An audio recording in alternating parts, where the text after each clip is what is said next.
दुअरा पमाई महारानी आवा शीतला भवानी आवा हो। दुअरा पमाई महारानी आवा शीतला भवानी आवा हो। ए मैया भगतन के लागे जयकारत शारदा भवानी आवा हो। ए माई हो भगतन के लागे जयकारत माई जीवदानी आवा हो।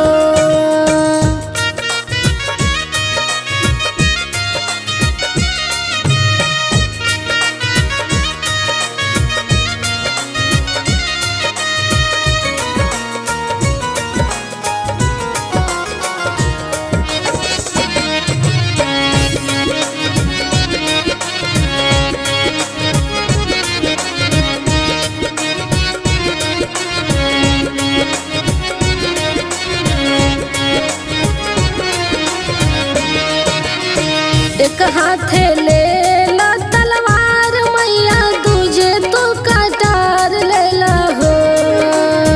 एक हाथे ले ला तलवार मैया दूजे तो कटार ले ला हो। ए मैया असुरन के कर संघारत कालिका भवानी आवा हो।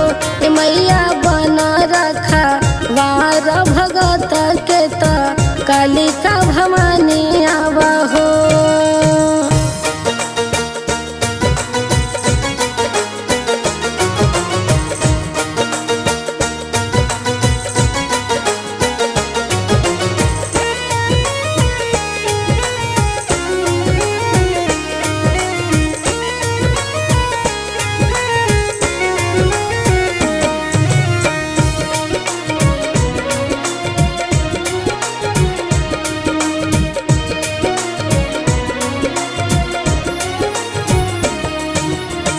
घरवा के दुखवा मिटावा माई सुख बरसावा हो। घरवा के दुखवा मिटावा माई सुख बरसावा हो। ए माई रोगावा के कई दनिदान त माई बरदानी आवा हो।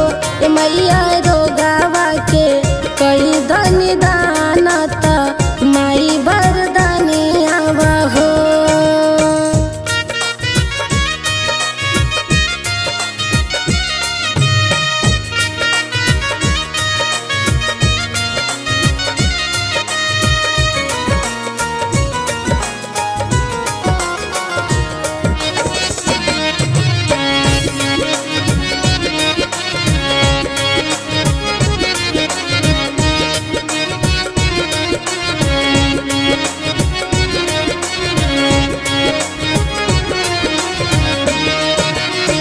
गावे गावे करता